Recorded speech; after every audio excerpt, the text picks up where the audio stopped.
The fountain.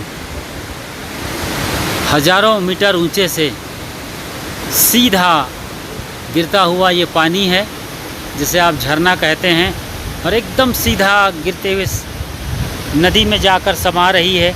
जो यमुना नदी है उसकी ये सहायक झरना कहना चाहिए।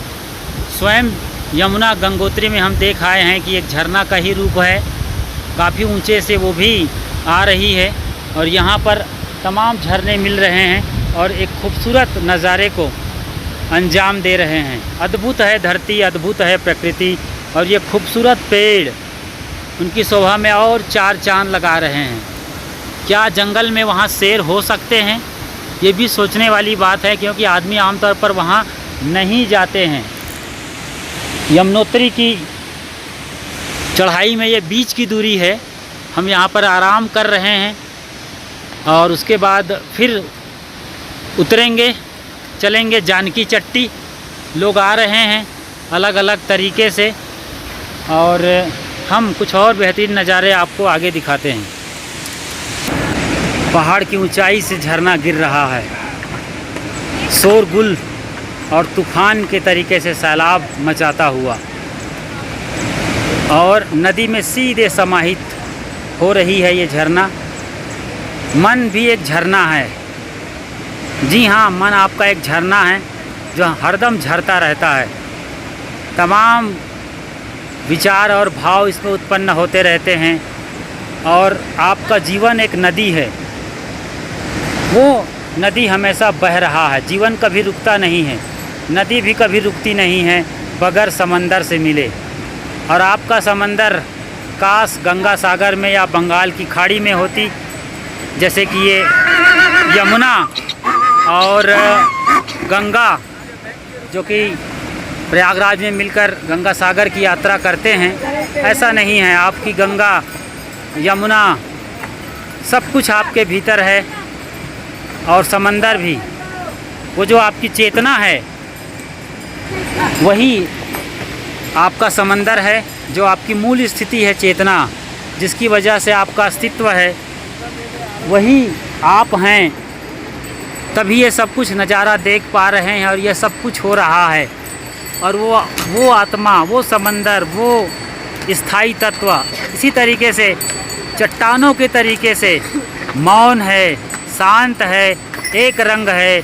झरने बदलेंगे, झरना अपना रास्ता बदल देंगे, लेकिन ये चट्टान कभी नहीं बदलने वाले हैं। पेड़ आएंगे जाएंगे, फल आएंगे जाएंगे, पतझड़ और हरियल ये सब मौसम बदलेंगे, मगर पत्थर वैसे ही रहते हैं। चट्टान पहाड़ वैसे अडिग अडोल।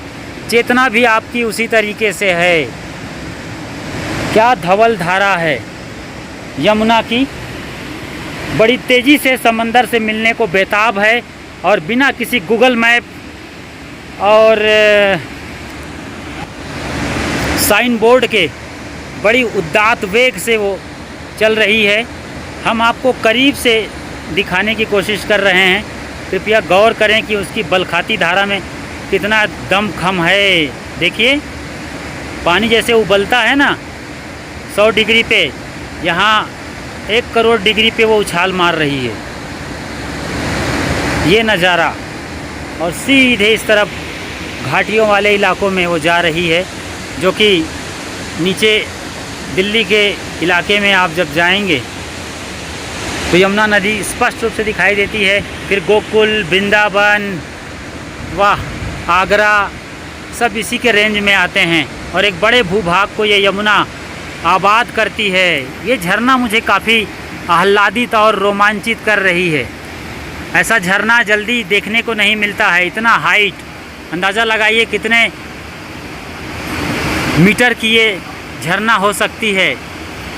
और उद्गम स्थल हमने देखा गंगोत्री इसी तरीके से है, बिल्कुल यही गंगोत्री ही कह सकते। इसको देखें तो गंगोत्री को देख सकते हैं। गंगोत्री यहाँ से लगभग 2.5-3 किलोमीटर दूर है, वहाँ उस पहाड़ के उस पार। तो मन झरना को संभालना है, एक संतुलित वेग से चले, बैलेंस्ड माइंड हो आपका, द मिडिल वे में जिए, मध्यम निकाय में, वही आपका अस्तित्व है। बाकी तो ज़िंदगी तो बहेगी, और तभी थमेगी जब समंदर मिलेगा। समंदर अंदर है और दूसरा एक बड़ा समंदर बाहर है, वो मौत का है। इसीलिए ज़िंदगी भाग रही है मौत से मिलने के लिए, बेताब है। अपने बचपन के दिन को याद करिए, कहाँ है वो जवानी, कहाँ है बुढ़ापा, और कहाँ है वो प्यारे दिन जब शहनाइयाँ बजती थी और अटखेलियाँ करते थे आप। वो तो इस तरीके के नज़ारों को आप देखिए, समझिए और मस्त मगन रहिए, और भीतर भी इसे महसूस करिए इस झरने की भांति।